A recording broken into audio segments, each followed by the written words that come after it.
En el nombre del Padre, y del Hijo, y del Espíritu Santo. Amén. El demonio, en el magisterio de Juan Pablo II. El 12 de mayo de 1986 publicaba Juan Pablo II la encíclica Dominum et Vivificantem sobre el Espíritu Santo en la vida de la Iglesia y del mundo. El número 38 habla especialmente del demonio. Describe el Papa la acción del demonio como aquella que tiende sobre todo a separar al hombre de Dios, pues a pesar de todo el testimonio de la creación y de la economía salvífica inherente a ella, el espíritu de las tinieblas es capaz de mostrar a Dios como enemigo de la propia criatura y ante todo como enemigo del hombre, como fuente de peligro y de amenaza para el hombre. De esta manera, Satanás injerta en el ánimo del hombre el germen de la oposición a aquel que desde el principio debe ser considerado como enemigo del hombre y no como padre. El hombre es retado a convertirse en el adversario de Dios. El análisis del pecado en su dimensión originaria indica que por parte del padre de la mentira, Satanás, se dará a lo largo de la historia de la humanidad una constante presión al rechazo de Dios por parte del hombre, hasta llegar al odio. Amor de sí mismo hasta el desprecio de Dios, decía San Agustín. El hombre será propenso a ver en Dios ante todo una propia limitación y no la fuente de su liberación y la plenitud del bien. Esto lo vemos confirmado en nuestros días, en los que las ideologías ateas intentan desarraigar la religión en base al presupuesto de que determina la radical alienación del hombre, como si el hombre fuera expropiado de su humanidad cuando, al aceptar la idea de Dios, le atribuye lo que pertenece al hombre y exclusivamente al hombre. Surge de aquí una forma de pensamiento y de praxis histórico-sociológica donde el rechazo de Dios ha llegado hasta la declaración de su muerte. Muerte entre comillas, claro. Esto es un absurdo conceptual y verbal. Pero la ideología de la muerte de Dios amenaza más bien al hombre, cuando, sometiendo a análisis la cuestión de la autonomía de la realidad terrena, afirma: la criatura sin el Creador se esfuma, se diluye, desaparece. Más aún, por el olvido de Dios, la propia criatura queda oscurecida. La ideología de la muerte de Dios, en sus efectos, demuestra fácilmente que es, a nivel teórico y práctico, la ideología de la muerte del hombre, o la ideología satánica por excelencia. Juan Pablo II había hablado del demonio también en 1985, en el Año Internacional de la Juventud, en su carta apostólica Parati Semper, y el Domingo de Ramos del mismo año. Pero fue sobre todo en la catequesis de 1986 cuando abordó a fondo el tema.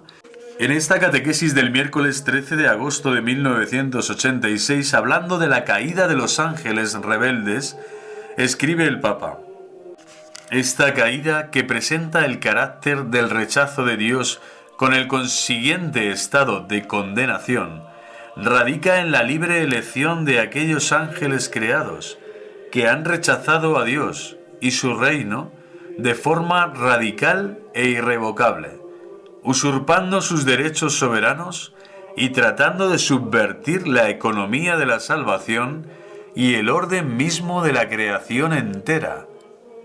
Un reflejo de esta actitud lo podemos encontrar en las palabras del tentador a nuestros padres: seréis como Dios, o como dioses. Génesis 3:5.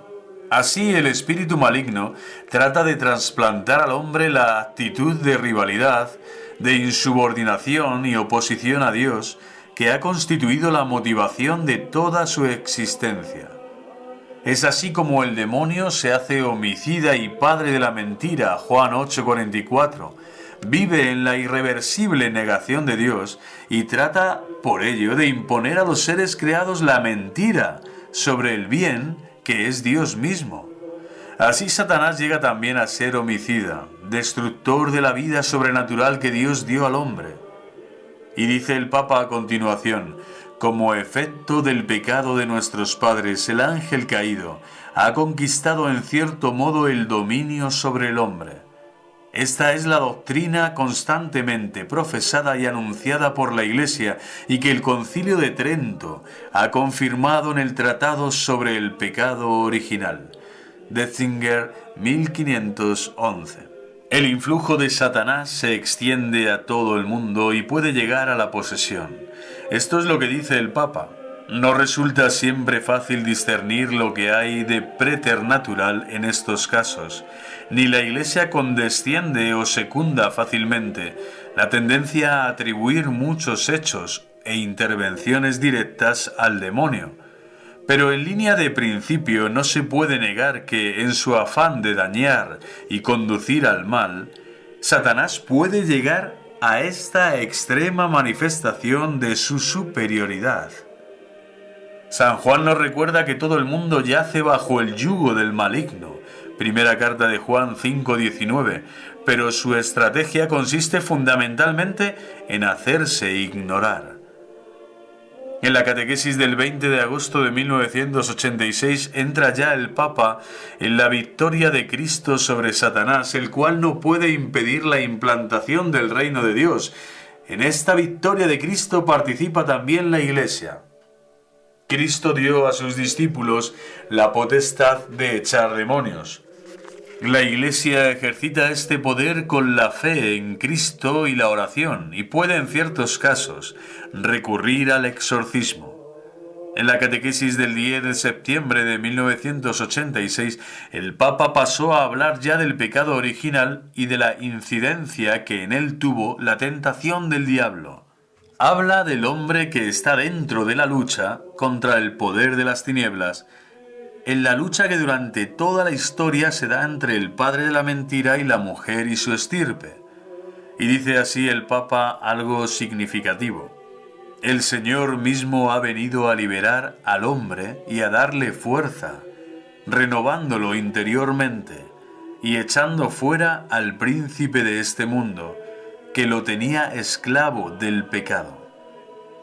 Esta visita al santuario de San Miguel tenía una especial significación. El ángel San Miguel está junto a la Iglesia, dijo el Papa, para defenderla contra el diablo. Y allí aludió Juan Pablo II a la oración conclusiva de la misa en el rito de Pío V, y que suprimió la reforma del Vaticano II, de forma diabólica. Esta es la oración que escuchábamos al final de la misa antes del concilio. San Miguel Arcángel, defiéndenos en la lucha. Sé nuestra ayuda contra la maldad y las insidias del demonio. Te pedimos, suplicantes, impere tili Deus, que Dios lo domine. Y tú, jefe de la milicia celestial, encadena en el infierno, con el poder divino, a Satanás y a los otros espíritus malignos que vagan por el mundo para perder a las almas. Amén. Esta oración tiene una historia que es preciso recordar: la visión diabólica que tuvo León XIII en 1884. Esta oración tiene una historia que es preciso recordar: la visión intelectiva que Dios le concedió al Papa León XIII, en donde aparecieron todos estos diablos en el año 1884, en donde al final de la misa, a consecuencia de una visión, de esta misma visión, después de celebrar la misa se encontraba en acción de gracias, y dice el padre Domenico Peccherino, que cuenta que el Papa levantó la cabeza con un gesto de temor y asombro y cambiando el color de la cara. Se levantó y fue a su estudio privado, escribió en un folio que entregó después al secretario de la Congregación de Ritos, pidiéndole que lo publicara y mandara a todos los obispos de la Iglesia. Esta es la oración que hemos recordado. Dominus vobiscum, benedicat vos omnipotens Deus Pater, et Filius, et Spiritus Sanctus. Amen.